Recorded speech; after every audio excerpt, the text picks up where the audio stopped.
beautiful people, my beautiful people, my beautiful people. Welcome back to another episode of the Logical Emotions Podcast / Reactions. It's your brother, man, Melly. And we're at 39. Is it 39? My bugging. I think it's 49. I think we're 49 subs now.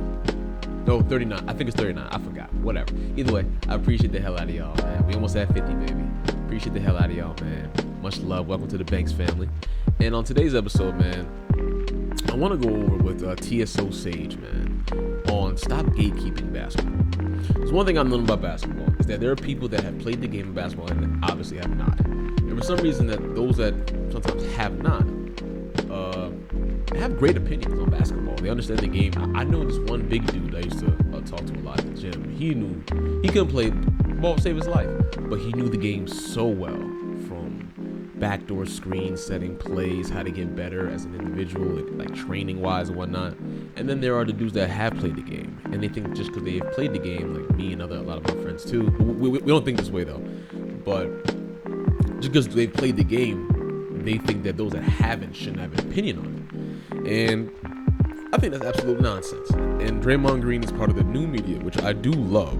I do love the actual statistics, the actual breakdown of the games, the actual intellectual aspect of it too.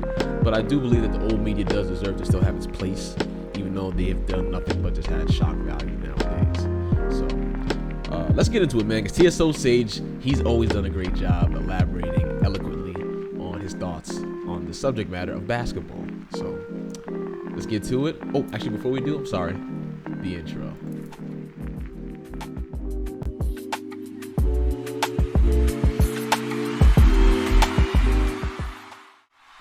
Podcasts or athletes doing media. Like, athletes been doing podcasts. JJ Redick, CJ McCollum. Athletes been doing media. When you look at the game of basketball, what's been lost is I can turn on the TV and I can learn about the game of basketball. There are so many little games within the game, and if you don't understand them, you'll miss them. And so when I said the new media, I'm saying analyzing these things, talking about the game and understanding, giving flowers when flowers is due, and not just trying to bash a guy every chance that I get. It's being critical. Skip Bayless on Stephen Curry, LeBron James. Top 10 players, for God's sakes. It's not just saying, oh man, Steph Curry was great, and when he wasn't great, I'm not going to speak on it. But tell us the whole truth and break down why Steph Curry wasn't great. Can you help me better understand what you're saying? And I think that's been lost, and what's replaced it is titles and headlines and hot take. And controversy and clicks and just trying to say the most outlandish thing for views. I got you, Draymond. Don't you worry, dog. I agree 1,000%, bro. I haven't been on YouTuber for so long, but over the past couple years I've had takes that you've agreed with and then takes that you believe are so bad I shouldn't have a platform. However, if there's one consistent thing that I've noticed a lot of people like, it's when myself or other content creators call out the hypocrisy, weird shit, sometimes even xenophobia that exists in the NBA. So I've always had an idea of making a... If you don't know what xenophobia is for other family members, it's basically you hating on like Jokic, or you hating on Luka Doncic or anything like that. Luka Doncic. Oh my, Flight got me saying his name wrong, bro. Hating foreigners, man, which I don't understand, bro. Like, how can you hate somebody that's going through the grind? How do you do that? It's crazy to me. And I love the European leagues. I love all of them too, bro. But that's what it is, hating the foreigners, basically. A top 5 most annoying things about the NBA community kind of video. And truth be told, if you want to comment, like, do whatever YouTuber type thing you need to do to let me know that you want that video, sure, go ahead. But me personally, at this very moment, I think I want to go ahead and just talk about number 1 of that theoretical video. Because with the rise of new media, let alone social media, people are voicing their opinion on the NBA every single day. Therefore, people comment on that opinion. However, nothing, and I do truly believe nothing, is cringier than when someone comments something along the lines of, you can tell this guy has never touched a basketball. This is why only NBA players should speak on the sport. Oh God, bro. Those dudes. Hey Google, party lights on.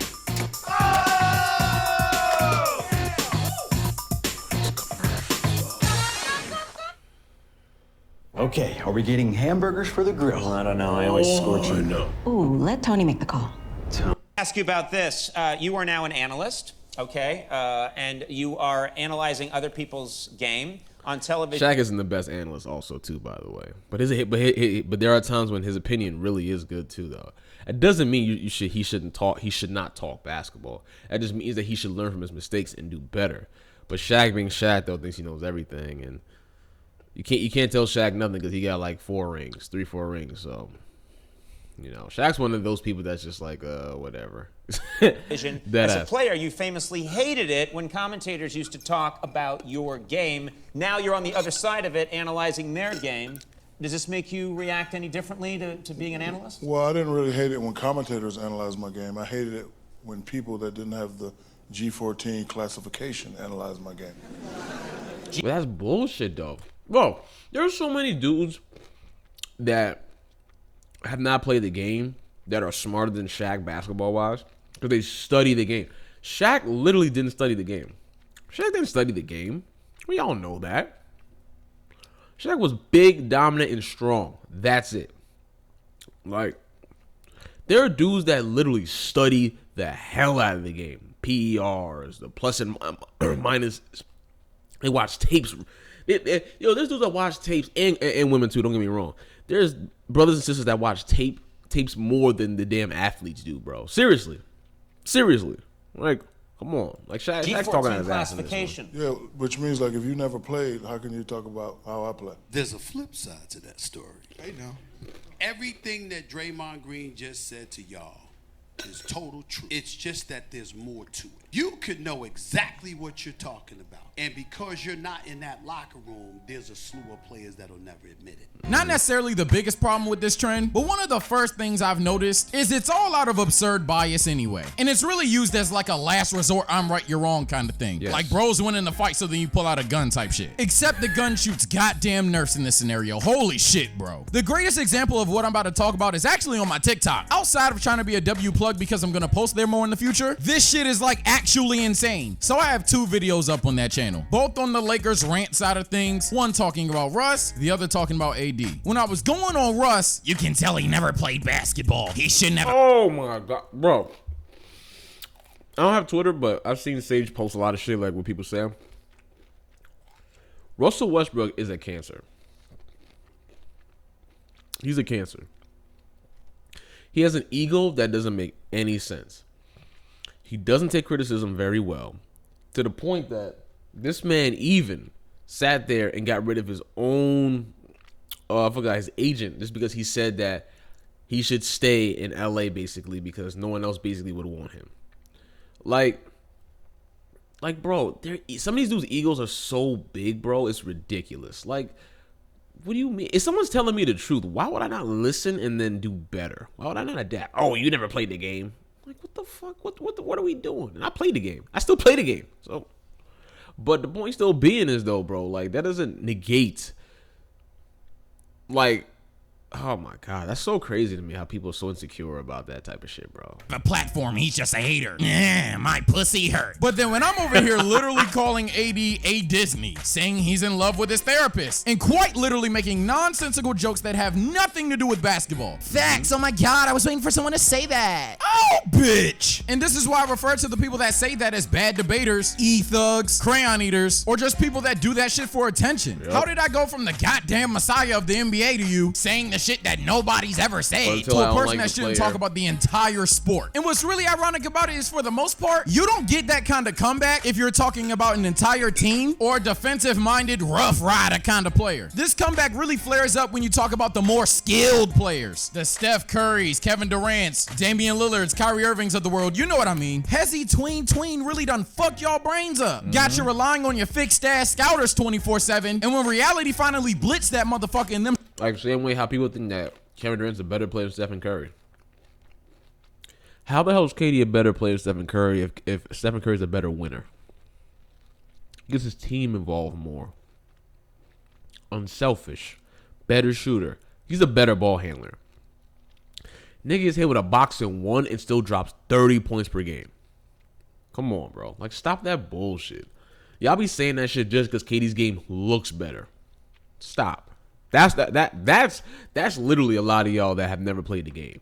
If y'all think that, or you're just biased. You're crazy. Some shit's break, and someone says something that's just even slightly critical of your favorite player. You can tell that he's just never hooped, bro. I don't even think I need to drag this point any further. Y'all pretty much get what I'm saying. But it's just wild to me. I've always found it a bit interesting that things such as roster construction, team rotations, play calling, and simply how to defend these guys in the NBA, things that an NBA player would actually have much more insight on, players be talking about, well, they ran a floppy one breakfast on me and I didn't know what to do. Like, huh? What is a floppy one breakfast? Literal terms I've never heard of in my life. You don't really get those kind of comments if someone disagrees with you. But things that are tracked to the easiest level, like 3-point shooting, mid-range shooting, passing the ball, disagree? You ain't ever hoop, bruh. It's always been a bit weird to me, but let's move on.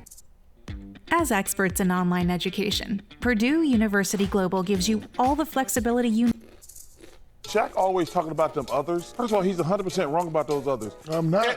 Everybody, It's proven. first of all, everybody in the NBA can play. But until you have great players, that's what separates from the championship teams from the good teams. This is where I would defer to Shaq. When Shaquille O'Neal played against us, he and Akeem balanced each other out. When we decided to double, what did Akeem do? He kicked it to kicked us. out. That's exactly right. That's my point. But everybody that's my But point. Kenny got to hit those 7 threes. Yeah, I know that. But I'm saying, you have to take the ball out the great player's hands. In the first hour, did you hear when I talked about viewing this through an organizational standpoint and having to pay James Harden $60 million? I just asked who fantastic players were. There's a lot of fantastic players. You name one person. I'm not trying to slander James Harden. There's a big difference. There's 40 or 50. Yeah, this whole interview right here was like really.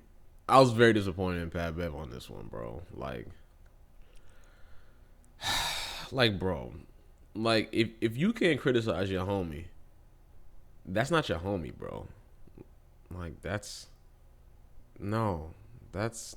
Fantastic players in the NBA, and not all of them are on max contracts, and you know that. You know who else is a fantastic player? Chris Paul. You're going to pay a guy that just had that player perform at $60 million at age 37. You're comfortable doing that as a GM and as an ownership group? Yes. Okay. Perk, what did Middleton He's on drugs. do last night? What I've been preaching time and time again, that he's the Batman of this team and Giannis is the Robin. It's okay to be the Robin. People think that's a bad thing. It's not. You know, not to leak something that's in the top 5 or 10 of the most annoying things in the NBA community, but fans really do not know what they want, bro, and it shows every day. Look, bro, while I understand it's awesome when guys like JJ Redick come onto the scene, schooling guys like Stephen A, who you guys may fucking hate at this point, or guys like Draymond Green and Pat Bev give you the unfiltered NBA shit that you wanted to hear from a person that's actually going against the person he's talking about. It's fucking awesome. Trust me. I know. In fact, I would say that there's a certain level of entertainment that comes from an NBA player talking about basketball that no matter what I do, I will never, ever even halfway reach. But these players, I promise you, and I've said this to people that stand certain players as well in terms of just pure fandom, they're human beings, bro. Yes. They're not gods. And if they are gods, I'm atheist because the shit doesn't make sense then. So let me get this right. Not only are there players and Hall of Famers that just disagree with each other, which really is just a GG in terms of players always being right, because that literally couldn't be the case, then they would all objectively have the same take on everything. But you know, outside of players just disagreeing with each other, not just out of pure competition, but there's some players that refer to others as dirty players, annoying players, overrated players. But then it gets worse because you have players that dislike each other or hate each other over basketball takes. So I guess some of these gods are false prophets or some shit, I don't know. Speaking of false prophets though, what about people who players agree with? Like what if a nigga like me who's made several Kyle Kuzma rant videos got tagged by the leader of Kuzmania himself and he's all like, whoa, Sage, you used to really be on my dick, brother, but I'm not gonna lie. I've heard some of your recent takes about me on other platforms, even heard you got another video about me on the way. You all right with me, brother? What happens now, when the fuck he get 30 plus?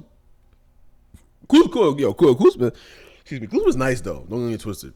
Like I'm telling you right now, LeBron held him back.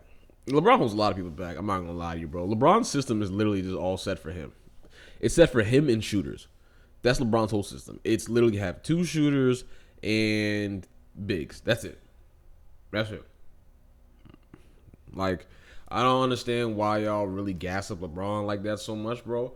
Especially when you see what he's having right now. And y'all give me this bullshit like he's old, blah, blah. Curry's old too, bro. Curry's not that far from him, bro. And he's still dominating against. And that's the thing too, bro. Curry is 6'2", 6'3", hitting it. He's not a physical player. Even though he's one of the strong, I think he's the strongest on his team. But he's killing dudes with absolute skill. There's not a lot of physicality. It's skill. LeBron, of course, is one of the most skilled players to ever have touched a basketball, of course. But Stephen Curry doesn't have the strength of LeBron. So when people sit there and do things like that, I'm just like, bro, Curry is giving dudes buckets off just straight skill. Ooh, when he said screens, it's basketball, idiot. What are you talking about? Screens is part of basketball. Are you upset that your player doesn't know how to use screens correctly? Because if they did, they'd be able to score more efficiently and more easily as well. Or, sorry, just as easily. That's a very bad sentence. Sorry. But, like, come on, y'all. Come on. Like fucking Kakarot that just got a god ritual? Did Kuzma just bless me with the powers of a god? Do I just have limitless potential at this point? Because I was already seen as just a media head, but if I'm now a media head and have god powers, I guess I have the ability to go beyond the Super Saiyan god. Like, what is going on, bro? You tell me, what the fuck am I now? Or maybe I'm not a god, I'm like just some Herculean figure compared to human beings. No, wait, Achilles, because I still haven't played yet. That's the one weakness. A god could always have that trap card ready to go to shut me the fuck down. In the face of a true god, I'm still just a peasant, but in front of you peons, bow down, nigga. Kuz approves. Like, what? Yeah, bro, I don't need to drag this any further, bro. Y'all can quite clearly tell. This shit is a new level of dick suck, dog. Now, truthfully, there's a lot left to be said about this whole subject, and quite frankly, I just don't have every point to mind. So y'all can definitely do me a favor and comment below what points you think I've missed in this video, or if y'all think I'm just some nerd neck motherfucker that shouldn't be speaking on a platform, and everything I've said in this video is just completely ridiculous. I guess speak your mind. I don't know what to tell you, but fuck off, dude. But I could not truly make this video without stating arguably the most obvious point of all. Where does it stop? Rain X Pro is the ultimate repellency for your car. Ceramic's hydrophobic technology provides a long-lasting.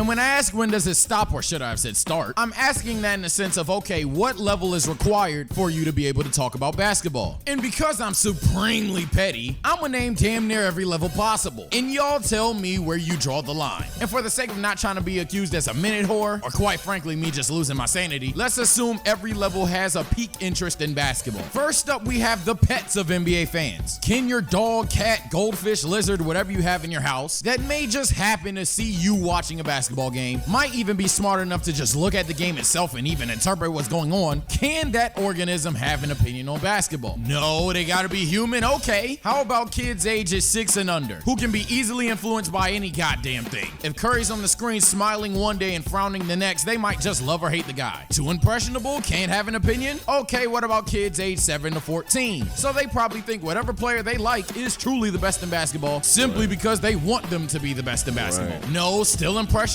too immature? All right, what about human beings age 15 and up? Because even a 15-year-old can somewhat process information and truly understand what's going on. Now, they might be ignorant towards it, but ignorance is something that consists in all age groups. No, too many casuals? Okay, what about stat nerds? Never touched a basketball a day in their life, but they have all the information on basketball. Well, who the fuck wants to hear a stat nerd talk, Sage? Okay, what about media heads? Which, granted, there's such thing as bad media heads who don't have information and just spit on the mic, but for the most part, you're supposed to be able to say informed takes on television, YouTube, etc. No good. I'm not hearing a lot of former players. Okay, bet. Fuck all of them niggas. What about neighborhood players? In fact, as long as you've played basketball on several occasions, even if it's just in the neighborhood, you solo everything we've mentioned thus far. Now, obviously, a neighborhood player and a high school player ain't built the same. High school to college D3 even ain't built the same. D3 ain't built like D2. D2 ain't built like D1 or G League or EuroLeague. But hey, you've touched a basketball, so I just know you know, bro. Like, you know, bro. But somehow, unfortunately, there's a tier of people that haven't played basketball before that are still above that college G League level. And that's the owners and GMs of the NBA. Look, I know some of y'all gonna tweak out, I got it wrong, bro. They ain't never touched the orange, bro. What you talking about, Sage? Bro, they own the team. They run the roster, bro. And I'm only talking about people that ain't even get drafted, bro. They gotta know more, bro, by default. I know that's a bit controversial. Comment below who you think knows more between a D1 college player, a G Leaguer, and the owner. But I'm gonna give it to the owners this time, bro. Sorry. Now, they can't fuck with players that actually have been drafted, though. A second-round NBA talent just knows more than the NBA owner because that man has touched the basketball and the other hasn't. And of course, it's sequential. A second-rounder doesn't know more than a first-rounder. First-rounder can't fuck with a lottery pick. Lottery pick can't fuck with number 1. Then, and this is the last time I'm gonna bring up people that ain't hoop, bro. I promise. Everybody respect coach. Simple. Now, obviously, the GMs, owners, and coaches that have played are above the coaches, GMs, and owners that haven't. But that's the end of them, too, because at the end of the day, bro, they're old-ass men. They don't know what's going on today. And I would even argue a player that don't don't get no PT for being in the locker room and the practice. Just got it. Then, of course, you have your solid role players, your starters, your all-stars, your players that are capable of getting paid, all NBA players, your champions. Champions and MVPs are on the same level, but the finals MVPs are built different. Then you have your top 75 players, then you have LeBron and Michael Jordan, because you already know how that debate go. Oh, and my fault, if you haven't played basketball, but you played like football, ran track, box, UFC, whatever, I'd say you like right below actual NBA drafted. All right, so we kind of get where Sage is going with this, but in the whole grand scheme of things, it's kind of just like, if a person is correct about a subject, you can't criticize someone saying he's incorrect just because he's never been at the highest,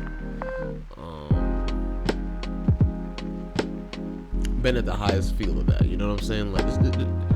Like football. I don't watch football. I don't know football. But I do know if I see somebody missing a bunch of catches, I'm gonna be like, yo, he's either having a bad day catching today, or he sucks at catching. One or the other. There's no conversation. Like, there's no, oh, but he got the little catches last week. I'm not talking about last week, bro. Weirdo. I'm talking about right now in this game. I don't understand how human beings get so offended when other people have opinions on players or teams that they like. I don't know. It's a certain insecurity level that is just at way too much of a peak, bro. And I don't know what's going on with that, but that's why I don't go on Twitter. I don't go on Twitter because there's too many weirdos on Twitter, man. But Sage is absolutely correct, bro. You shouldn't. The only time you should need a resume to talk basketball is if you actually have to work for a basketball organization. Because you obviously need a resume. You obviously need more than just the knowledge of basketball to get to that field. So obviously that's way different. But if you're a individual on Twitter, an individual just chatting, or even if you're an individual on ESPN or TNT, even though you've gotten that spot, you gotta at some point have some kind of knowledge of the game. You can't just be talking just for clicks and views, because that's exactly why ESPN, for example, has lost so much revenue, lost so much people watching their channels. No one wants to hear Max Kellerman, Skip Bayless consistently keep talking about how just how bad a player is 10 years ago when he's 20 times better than he was at that time. It just looks, you look like a hater. You look weird, bro. I don't understand that, you know? But like who you like, man. And if you have an opinion on certain people, bro, please understand that's your opinion. But don't also cancel somebody else just because you don't like their opinion. That's just weird. You're weird for that. It's your boy Melly, man. This is a fun video from TSO Sage. I always want to do. It's a lot. I support a lot of YouTubers, man. I love what they say. I love what they're talking about and everything. Their talking points and whatnot. And they're always hilarious. They're always good vibes, man. TSO Sage is one of them. I watched them come up from a long way, man. Especially him and B-Souls, man. Love what they do. I'll put a little link to their channel down below, even though you could just type their name in. But, you know, some people are kind of lazy. Well, whatever. So for those that are into the family, the Banks family, welcome, baby. We're here to spread peace, love, and absolute drip at all times. You know what I'm saying? Peace, love, and positivity as well. You dig? So it's your boy Melly, man.